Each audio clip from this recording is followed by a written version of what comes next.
Hello folks, it's Anahita Rao. Today I wanted to speak about a couple of big transits that are taking place in 2019.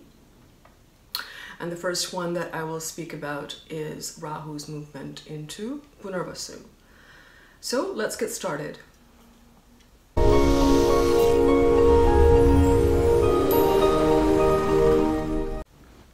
Okay, so Rahu moves into Punarvasu on January the 2nd till September the 11th of 2019. Please note that this is the mean node calculation and not the true node. So let's get started. Okay, so first I'm going to speak a bit about Punarvasu itself, and then we'll get into Rahu's transit through this nakshatra. Now the constellation Punarvasu consists of two bright stars, and this suggests that whatever will come our way during this transit in the form of place, person, opportunities, and even lessons will come into. Punarvasu means another. It also means again. It translates as the return of light. Now this can also mean becoming light again yourself. So it could mean letting something go in your life that has been around for too long, and it's something that you should have let go before, but you haven't. So it could represent starting over in some facet of your life, or returning to that which you had begun previously and redoing it.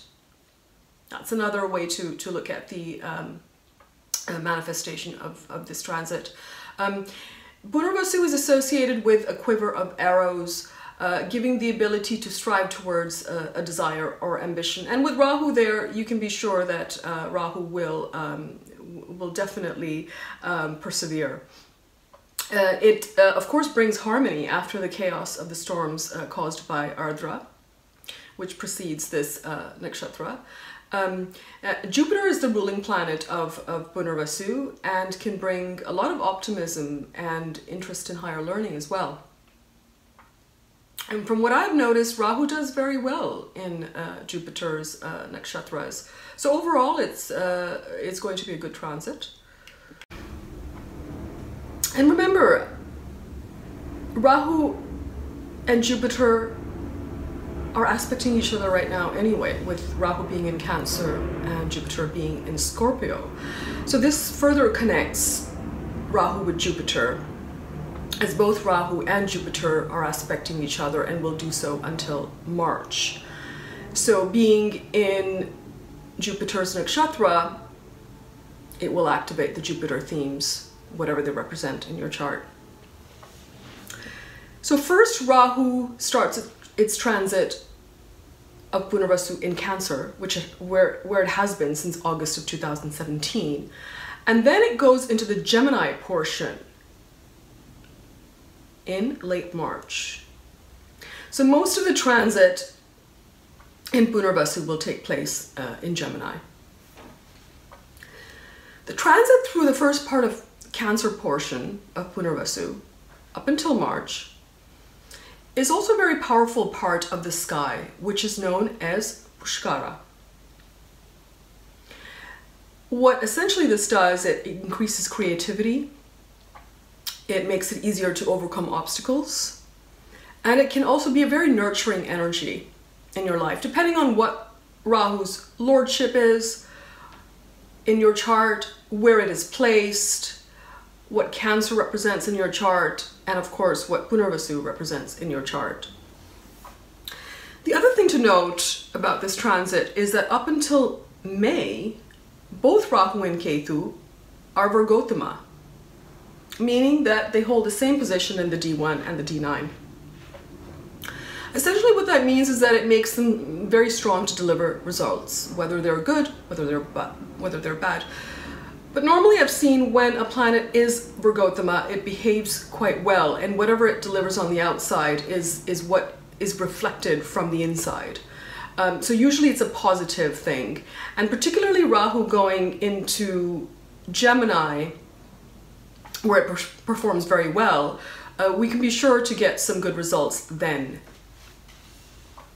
Of course, the months of June and July, there will be a lot of disturbance due to conjunctions and oppositions. Saturn will be in the mix, Mars will be in the mix, and it will be a pretty heavy-duty summer. So those are months to be watchful for, particularly because Rahu and Ketu will be aggravating that axis of Gemini and Sagittarius. So now, what is Rahu anyway? Rahu represents pending karma. So wherever Rahu is transiting past life, things can certainly come up in our life. So whatever Gemini and Cancer represent in your chart, you may be reopening a closed chapter there, or redoing things associated with those two houses. Yeah. It could also mean themes related to the planet Punarvasu start to come up. Again, Punar means repeat or again, and Vasu means light. So essentially that means that Rahu is going to force you to revisit all of the things connected to the houses, Cancer and Gemini, and the rulership of Rahu and what it represents in your chart, to finally shed a light on it and close the chapter, or reignite it and move on and create another beginning. Yeah?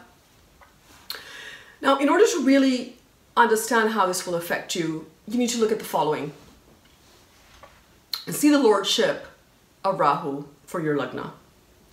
For example, if you are a Leo lagna, then Rahu is your 7th lord. So you could reunite with an ex relationship or spouse, especially when Rahu goes into Gemini, because that will be your 11th house, and he will also aspect your 7th house from there. The other thing is, the second way to look at this transit is see any planets that are situated in Punarvasu and what they represent. So let us suppose you are Aquarius lagna and you have Saturn sitting in Punarvasu. Then this would trigger your 1st and 12th house matters, and some health issues may resurface because of Saturn's presence there. Because Rahu tends to trigger weaknesses and past karma in your chart in order to bring it to the surface and to deal with it finally. And the third way of looking at it is I would look at the lordship of Jupiter, as Rahu will trigger Jupiter's position, being that it's transiting Jupiter's nakshatra. So, for example, if Jupiter is your 5th lord and currently transiting your 4th house of Scorpio, then your education could get disrupted, or you may have to go back to school and finish what you had started before, for instance. And remember, as always, the dasha takes primary importance. So if you are in a Rahu dasha or Antardasha, then this transit, of course, will be very relevant to you. Results, as usual, will depend on several factors: the dasha you're running, as I mentioned, the strength of the planets, and in this transit, Rahu and Ketu are very, very strong. Ascendant Lord, you also have to look at their strength, conjunctions, and aspects. This is why I said in the summer months, just be watchful for making big decisions or any changes. And you have to have something in place in your life to make you feel settled, because that energy in the summer, especially June and July, will be a very unsettled, erratic, restless type of energy. So that is something to be cautious of with this transit. All the best.